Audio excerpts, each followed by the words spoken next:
The afternoon sun painted long golden streaks across Maple Ridge Estates, the kind of neighborhood that prided itself on order, perfectly trimmed lawns, identical mailboxes, and rules stricter than most military bases.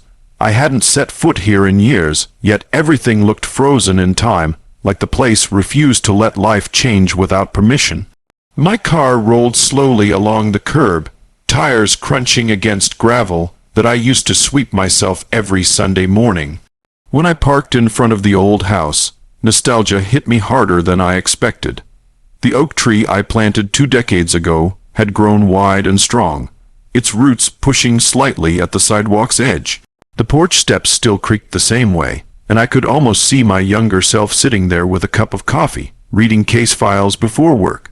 This was home once until life, marriage, and time pulled it away. I wasn't here to reclaim anything, just to see it again, maybe take a quiet walk around the neighborhood before heading back to court. I was off duty today, no black robe, no courtroom authority, no bailiff standing by, just a man revisiting a memory. I stepped out of my car, stretched my legs, and took a slow walk down the sidewalk. The air smelled faintly of fresh mulch and the chlorine from nearby sprinklers. Birds sang somewhere beyond the rooftops, peaceful, but even peace in a place like Maple Ridge was conditional on the HOA permission. I had barely made it 20 yards when a shrill voice sliced through the air like a whistle. "Excuse me, sir, you can't be here." I turned and saw her marching toward me with the kind of confidence only self-appointed authority could give. Mid-50s, hair sprayed into a helmet, clutching a clipboard like it was a weapon. Behind her followed 2 men in golf polos, one holding a walkie-talkie, the other with his chest puffed out as if he were about to make a citizen's arrest. "Yes," I said, keeping my tone polite. "This is private property," she snapped, stopping a few feet from me. "You're trespassing." I blinked, slightly amused. "Actually, this house used to belong to me." Her eyebrows arched, and she laughed, short and sharp. "Used to? That means it doesn't anymore. I'm Patricia Collins, president of the Maple Ridge Homeowners Association, and this area is strictly for residents and registered guests. You are neither." The man beside her, tall, red-faced, and clearly enjoying the confrontation, added, "We've had reports of suspicious individuals walking around lately.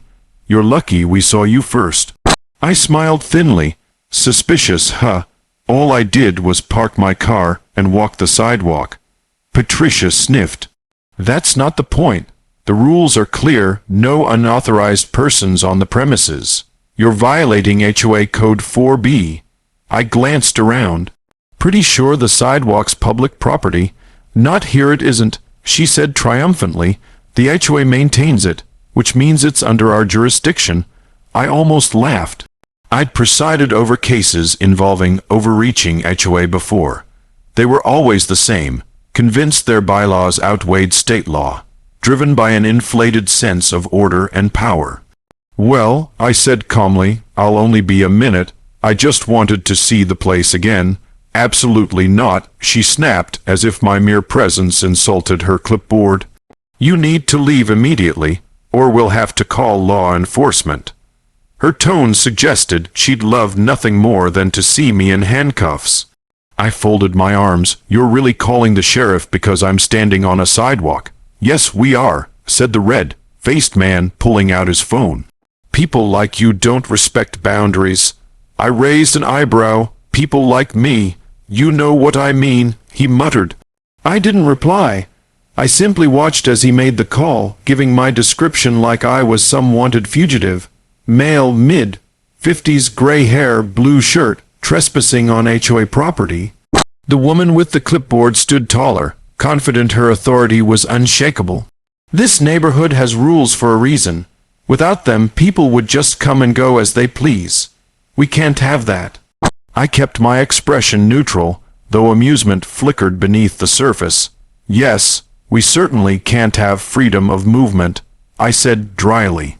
She didn't catch the sarcasm exactly. A few minutes later, the distant wail of sirens echoed through the quiet street. Curtains shifted in nearby windows, neighbors peeked through blinds, eager for a show. I could see one woman recording on her phone. The HOA had turned a casual walk into a public spectacle. When the sheriff's cruiser rolled up, I recognized the deputy before he even stepped out, Marshal Grant. Young but sharp, one of the better deputies in the county. He'd testified in my courtroom plenty of times. He walked toward us, already speaking in his official tone. "All right, what seems to be the—" He stopped cold when his eyes met mine. His face went pale. "Judge Hartman." Patricia blinked. "Judge who?" Grant looked mortified. "Your Honor, I didn't realize." I smiled faintly. "Relax, deputy. I'm off duty. Apparently I'm trespassing." Grant's eyes widened. "Trespassing? Here?" He turned to Patricia, his professional tone dropping several degrees colder. "Ma'am, do you have any idea who this is?" She folded her arms. "A man who doesn't belong here." Grant's jaw tightened. "This man is Judge Leonard Hartman, district court judge for this county." For a moment no one spoke. Then color drained from Patricia's face so fast it was almost impressive. "Wait, what?" The red-faced man swallowed hard. "Oh, well," Grant cleared his throat. "Judge, is everything all right here?" "Just fine," I said. "Our friends here were ensuring I don't violate any HOA codes. Apparently, standing on a sidewalk is a criminal act now." Patricia stammered, "We were only following protocol." "I'm sure you were," I said evenly. "But protocol doesn't override state property laws. You might want to review those before accusing people of crimes." She tried to recover, but her voice shook. "We didn't know who you were, that's the thing," I said softly. "It shouldn't matter who I am. The law doesn't change depending on who's standing in front of you." Grant, clearly uncomfortable, stepped closer. "Judge, would you like me to file a report?" I shook my head. "No need. I think I'll take care of this another way." The HOA trio stood frozen as I turned to leave, the clipboard hanging limp in Patricia's trembling hand. The deputy gave them one last disapproving look before walking back to his cruiser. As I got into my car, the neighborhood felt different, smaller, somehow.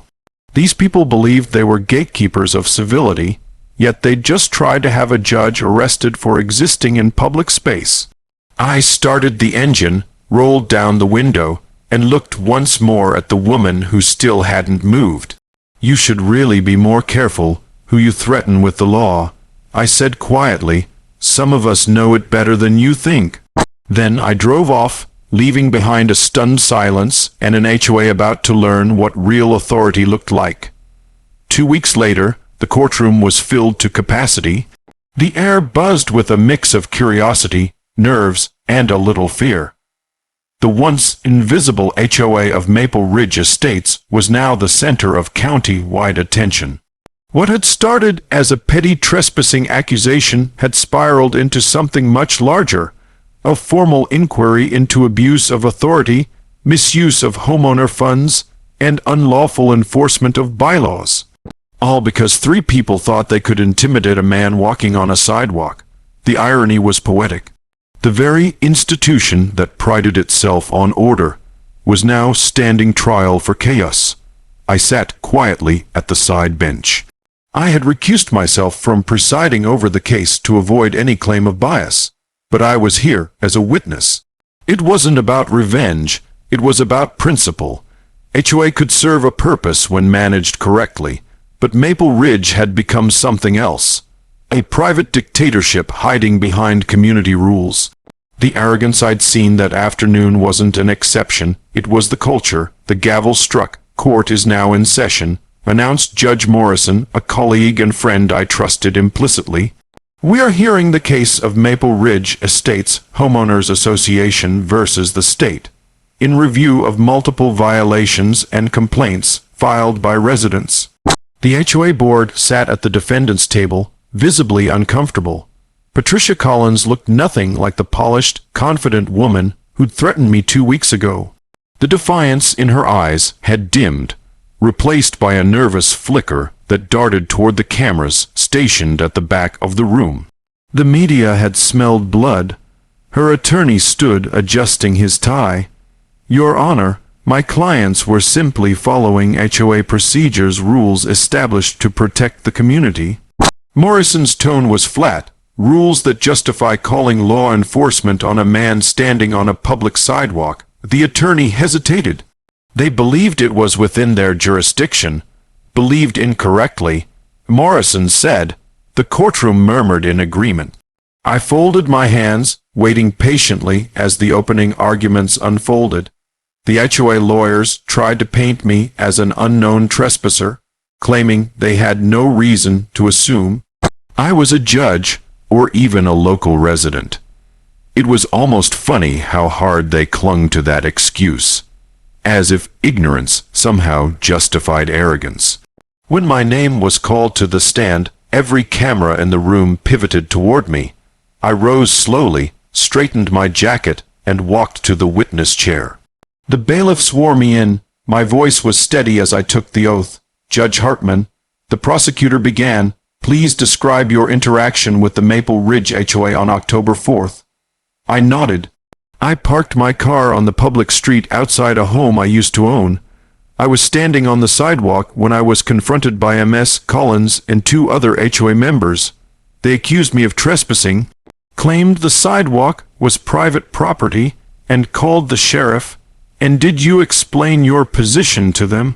"Yes, I told them I had lived there before, that I was standing on public land.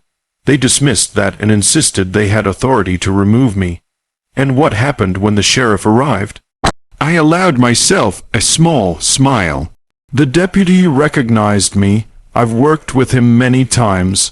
When he addressed me as Your Honor, the HOA realized they had just called the police on a sitting district court judge." Laughter rippled through the courtroom before the gavel struck for order. The prosecutor nodded. "Thank you, Your Honor. Now, in your experience, does an HOA have the authority to enforce criminal trespassing laws on public land?" "None whatsoever," I said clearly. "Their authority ends at private property boundaries.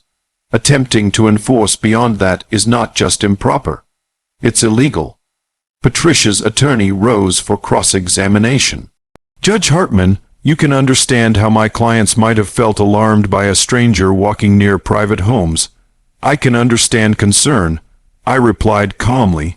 "But concern does not give someone the right to weaponize law enforcement against another citizen, especially when that citizen is doing nothing wrong."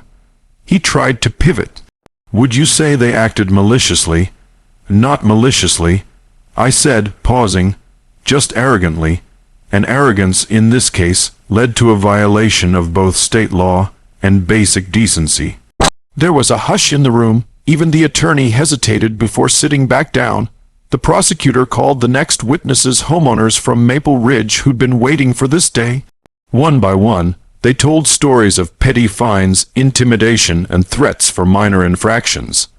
Leaving trash cans out a few hours late, planting the wrong color flowers, parking too close to a curb.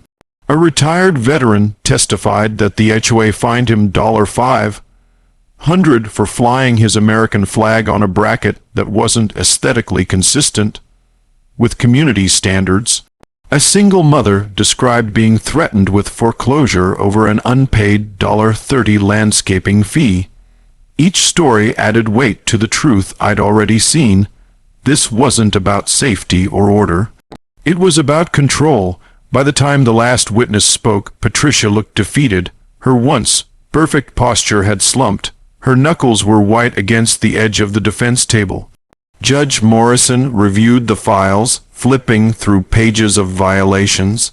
"It appears," he said finally, "that the Maple Ridge HOA has not only misapplied its authority, but has done so repeatedly, without due process or legal foundation."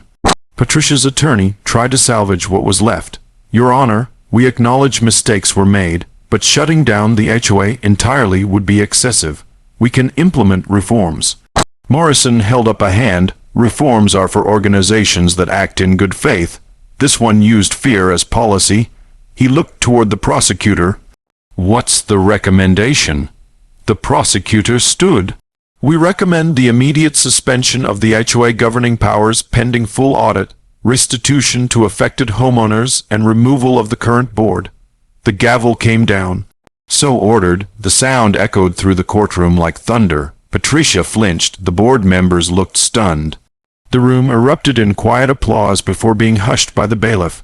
Justice, it seemed, still carried weight. When it was over, I stood to leave. Patricia rose too, hesitating as I approached. For a moment, I saw the same defiance in her eyes that she'd worn the day she confronted me. But it was tempered now by something new. "Guilt, Judge Hartman," she said softly. "I didn't know who you were." "I told you before," I said gently. "It shouldn't matter who I am. The law protects everyone equally, or it should." She looked down. "We thought we were just keeping order." "Order without fairness isn't order," I replied. "It's control." She nodded, unable to meet my eyes. Outside the courthouse, the autumn wind carried the scent of rain. Reporters clustered near the steps, microphones flashing, questions flying about the judge who brought down his own HOA. I didn't stop to answer. I wasn't interested in fame or attention. What mattered was the message. Authority, whether it wears a badge, holds a gavel, or clutches a clipboard, must answer to the same law. As I reached the parking lot, Deputy Grant approached. "Quite the outcome, Judge." I smiled faintly. "Sometimes justice takes an unexpected route." He chuckled. "You really showed them." I shook my head. "No, the law did. I just reminded them what it looks like." The sun broke through the clouds as I got into my car, light glinting off the courthouse steps behind me. Maple Ridge Estates would soon be run by a new committee, one bound by proper oversight. Maybe now the neighborhood could finally breathe again, no more petty tyrants policing the sidewalks. As I drove away, I passed the old oak tree once more, its branches swaying freely in the breeze. For the first time in years, the place felt peaceful. Not because it was controlled, but because it was finally free.